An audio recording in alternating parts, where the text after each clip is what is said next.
We're here with Daniel Erickson, who is the lead writer for the Old Republic, and we did actually get to see the Old Republic at GDC earlier this year. It was amazing, except I was playing the demo earlier this year, and I just found myself playing the demo again. But it wasn't the demo; it was the actual gameplay, and I'm the retard. Okay, I was doing it. I was trying to get all the quests, but we want to see what has changed a lot. Maybe hear a little bit about the new classes, as well as what's been going on with maybe the PvP systems, which are looking really cool. So the big things we've been talking about, obviously all the classes are in there now, everything's playable, all the gear is in there, all the stats are real, as you saw, like everything in there, you can actually pick stuff up and actually start to see how the classes balance out. I found out after. The first PvP stuff has been announced, which is the war zones. So the first war zone is on Alderaan. It's a place where you go and, you know, it's a separate area. You can go in, form teams, fight the other side, really start to see how the stuff goes. You guys today got to see full group play against big bosses and actually what it's like to balance everything out, watch what different people do with their stuff, and really get to see how you can set up your characters in different ways to play different roles.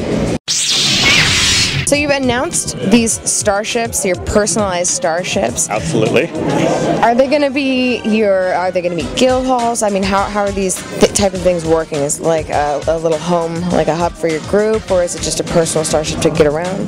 Well, they are personal starships, so every player is going to have their own starship, and there are different starships for every class type. So today you guys got to see the Jedi starship, which actually has like a meditation chamber and is very clean and is very nice. And you got to see the Sith starship, which is kind of like Millennium Falcon has had a kid with a TIE fighter, and it's very dark and they're big ships. They're actually much more in sort of the Millennium Falcon class. All of your companion characters stay in your ships. It's really your home base and your home away from home. You can socialize and have people come over and actually hang out there, and of course this is how you're going to go from planet to planet. So we've seen the companion. All right. So are they vanity pets essentially? I mean, do they have purpose, function? What is the function or purpose of?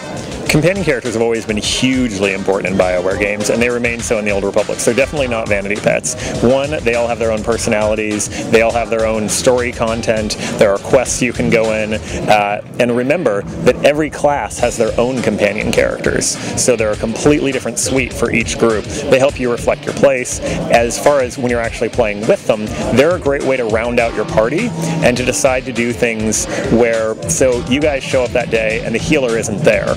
So you say, you know what, everybody go get your best healing companion character. And we may not have a dedicated healer to bring into this flashpoint, but with enough healing companions to back us up, we're actually going to be okay. How are the gear upgrades coming along, really? Well, you guys got to see the movie today, The Bounty Hunter, and that's literally such a tiny percentage of the gear.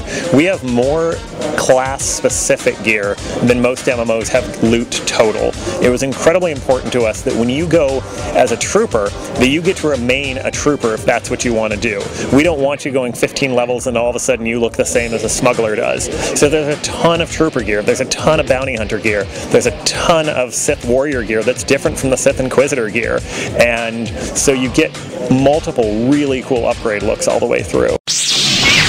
So this is a fully voiced MMO, and it is, I can't tell you guys how great the voice acting is, and it's come a long way since I've seen it. Melora asked me to sabotage your experiment.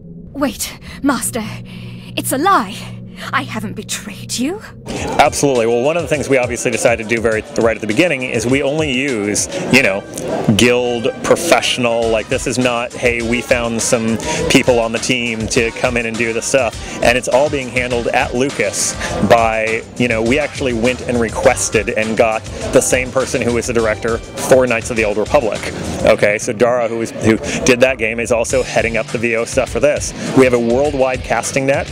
We have people literally going for years in multiple studios all over the world. We went, when I said, hey, we really want to do the Imperials, because we know later these two groups are sort of going to meld, and later in Star Wars you have both accents. So I said I want to go hardcore old school, and we're going to make the Imperials all British, so they really feel like, you know, the old original Episode 4.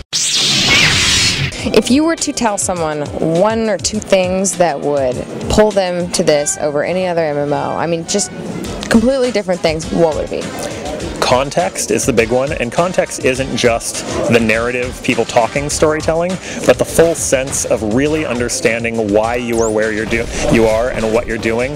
The next time you're telling a story, being able to tell the story about why something happened and how it was connected to the bigger piece, as opposed to just saying, oh, I was out there and this thing happened and then I died and then I came back and then I beat it, but it had some cool loot. We've heard that the release date is now spring 2011. Very excited about that. That is absolutely right. Has not moved, so that is definitely where we're aiming, and we are full steam ahead, and like you got to see, making progress all the time.